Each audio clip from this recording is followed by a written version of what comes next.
Running can be great for your mental and your physical health. However, if you're carrying a bit more weight than maybe you'd like to be, it can be quite a daunting prospect and hard to know even where to start.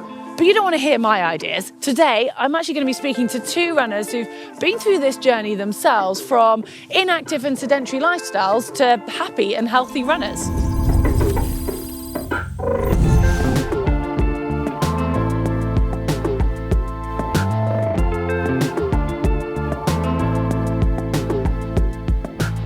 As you can see, I've just been for a nice casual run with Alana, just like I'd go for a run with any of my friends who've been running all their lives. Well, when researching this video, I reached out to my local run club to find out if they knew anyone who is overweight or has been overweight and has got into running. And I did not expect to hear from this woman. Now, I know Alana from running, and I've recently been running cross country with her. And she replied to my shout out, not saying that she knows someone, but that person is her. Well, Alana, I know you used to be heavier than you are now, and you had this moment. What changed for you to get you into running and to lose weight? Well, it was a real classic moment where I just saw a photograph and thought to myself, that just can't be me. I don't look like that. Weight had crept on gradually, having the children, and then things had just gone to pot. I was too busy with work to keep exercising. But I saw that photograph and I knew that something had to be done. And why did you choose running? Well, I'd always really liked running, and I hadn't done so much of it more recently, but then it was always the sport that I would go back to, and I've always enjoyed running and just being outside in the glorious countryside. So that was an easy decision. I probably wasn't going to choose a different sport. But did you find it very hard to kind of get started? What were the barriers to actually getting started when you were heavier than you'd been before? Well, I guess the obvious thing is that you just know how much hard work it's going to be when you become unfit. And I was a bit embarrassed about how I looked and how I would look in sports kit.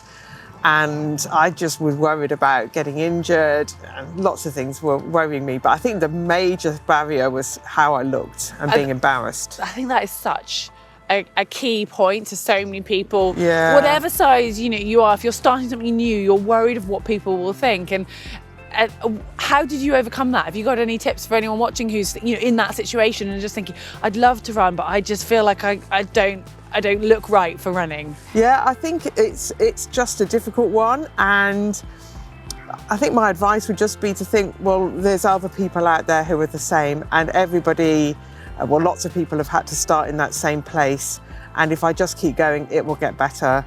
So I don't think I have a magic solution for that, unfortunately. You can't wave a magic wand and suddenly look different. I think you just have to accept how you are and go with it. That's really what you've got to do.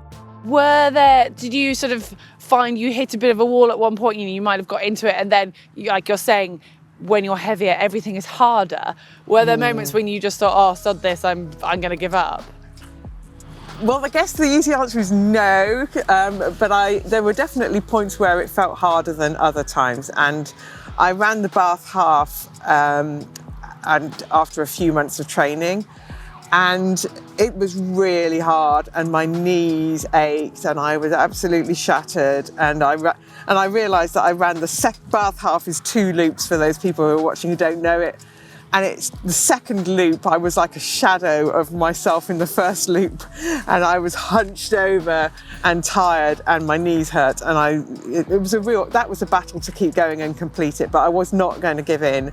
And the next time I ran it, I was better. Amazing. Well, that's the thing, isn't it? You just get that confidence. But you talked there about your knees aching. This is the second point I want to speak to you about with your other hat. So as an orthopedic surgeon, you understand a lot about how the body works and the stresses that your body will be under when you're carrying more than what maybe you want to be. What things should people look out for? And the worries of maybe someone who is heavier, thinking, what about my joints, my bones, my heart? What do they need to be aware of? Well, I think you need to be aware of your own medical history and whether you have any particular risk factors. And I think it's always sensible to start cautiously and build up gradually. So start with a run-walk program. And there are some really good couch to 5K programs where you start gently and build up gradually. And that's the sensible approach, keeping the heart rate under control at all times, that sort of thing. in terms of the joints, actually, the science is really clear that running is good for your joints. And a lot of people, it's tempting to think, oh, if I run, it will be bad for my knee. You wear your knees out. Well, osteoarthritis is not a disease of wearing joints out. It's a biological disease. And actually, running is good for your joints because the joints know to thicken the cartilage up to protect them.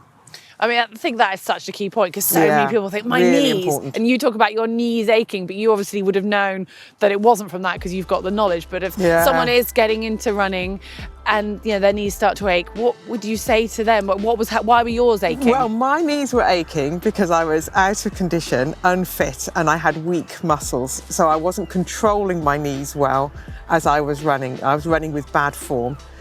And it's really good to help. If you can improve your running form and strengthen up, then you'll run better and you get so much less aches and pains.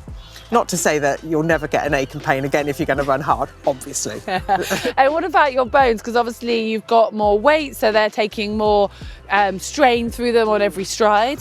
Yeah, so bones react to the forces that are put upon them, and they will strengthen themselves up. So if you're heavier, actually your bones will have been used to carrying that level of weight, and it doesn't make you any more prone to stress fractures. And in fact, most stress fractures happen in people who have had less nutrition. It's part of the RED syndrome.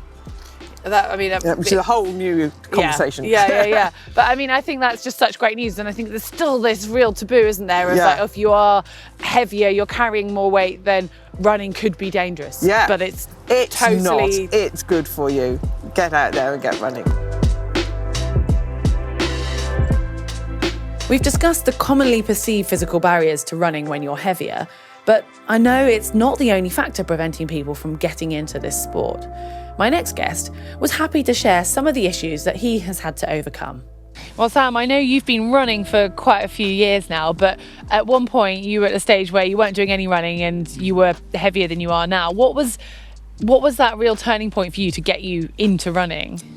Well, I put on so much weight that even things like my job was getting quite hard. My feet were aching at the end of the day. I'm a chef, so I needed to do something about it. So decided to do an Ironman.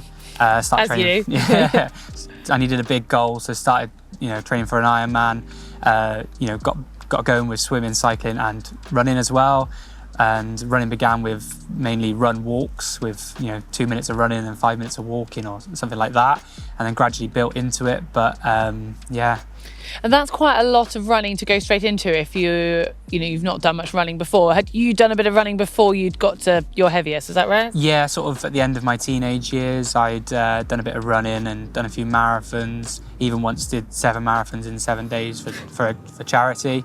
That was my biggest challenge, and then put on quite a bit of weight and got up to 26 stone, and then decided I needed to do something about it, so started training for the Ironman. Yeah. And so did you actually start running when you were 26 stone? Yeah, started running. Like I said, it was mainly run walks and built into it. It was hard, it comes with its challenges, but you have to start somewhere. So. Were you worried about starting running when you were at that weight? Yeah, definitely. There are different challenges, physical. You've got to be so careful of picking up an injury. You have to worry about what people are thinking of you, seeing you. But you have to start from somewhere. So you have to get going. And you say you worry about what people think, and I think a lot of people watching this will potentially have that barrier of whatever size they are. They might be worried. It's in human nature to worry what people think. But how did you get over that kind of barrier? I guess I'm quite a strong personality and I'm quite good at not caring what people think, but there definitely will be people who do care about these things. And I think for me it's to remember that most people that see you out running, and if you're a little bit overweight, will respect you for it. There might be those few small-minded people that might think, oh God, look at this person running, but just use those people as ammunition and prove them wrong. Lose a bit of weight and do what you want to do. It's your life. And did you find you're saying most people were really encouraging, but how did you kind of get that motivation to run? Did you find people to run with, or how did you get the kind of guidance? I personally ran on my own, but I did have a coach who gave me some really good guidance and gave me the tips like making sure I gave myself ample recovery so I didn't get injured. Gave me the tips to do the run walk rather than trying to just start running, because I think lots of people may just go straight in and try and run and maybe get an injury and be put off.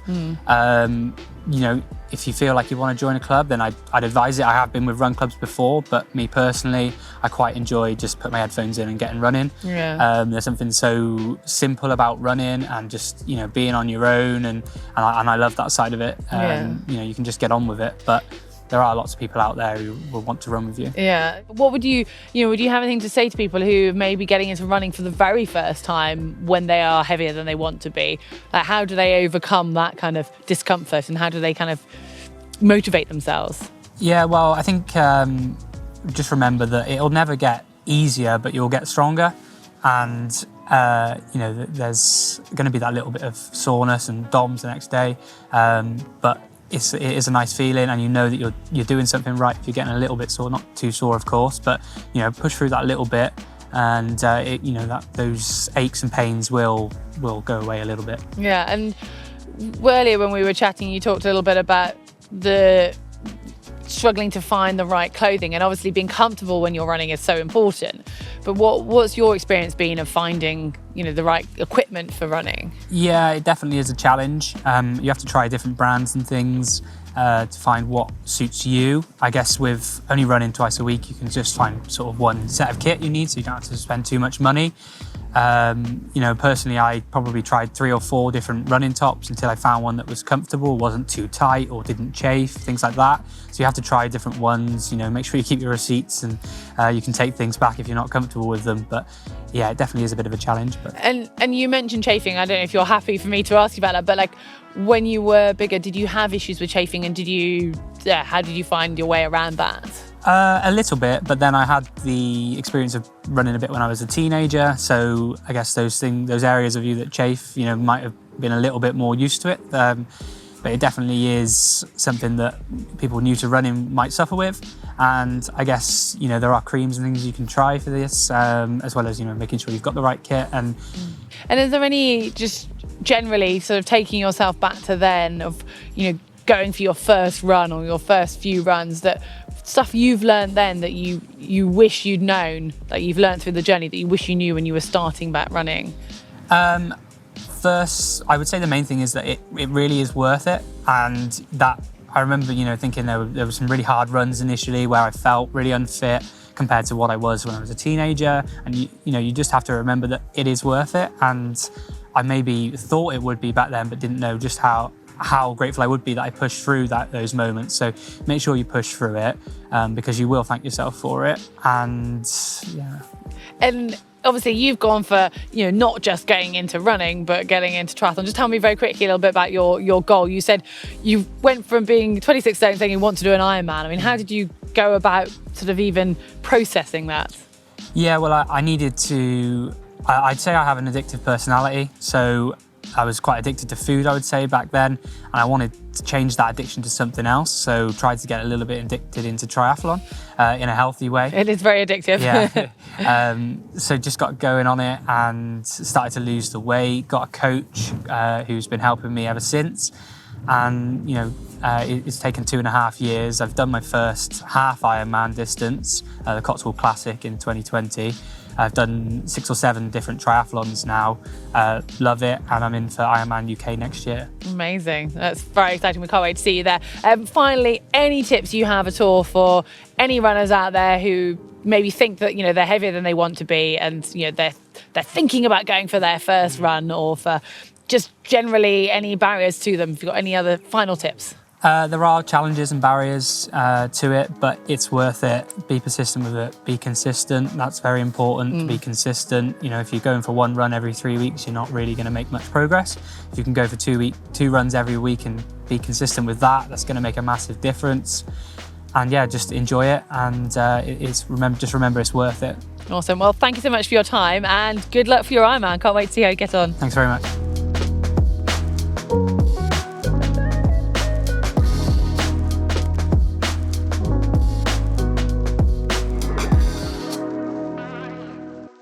Well, both Alana and Sam have spoken about the importance of progression and building it up gradually. And obviously everyone's starting at different points. But if you're coming from a very inactive lifestyle, I would recommend just concentrating on getting walking first. So try to progress that walk up to an hour and include hills if you can. And once you're comfortable walking for that length of time and powering up the hills, then you can start to introduce the run walk method that both of those guys have spoken about. But start off with as little as 30 seconds of jogging and a couple of minutes walk, and gradually increase the length that you're spending running, reduce the rest and increase the amount of reps. And once you're happy doing these run walks 3 or 4 times a week, it's probably a good idea to look up a couch to 5k program. We've got one on this channel and that will really help guide you up to that 5k distance. Make sure it's really worth investing in a decent pair of running shoes that are going to give you that cushioning and that support that you need, and hopefully you're good to go. And a real key point I like that Sam brought up was the recovery. So making sure you've got realistic goals and you've got enough time to get over each run so you carry on enjoying it, and then you'll manage to stay motivated. But if this video has resonated with you, whether you're at the beginning of your running journey or you're further down the line like Alana or Sam, do share your own experience and really help encourage others. You can have a conversation in the comments section below, because I just want to see more people out there running and enjoying this wonderful sport. So hopefully you found this video helpful and you've enjoyed it. So give us a like, and remember to hit on that globe and subscribe for more GTN videos.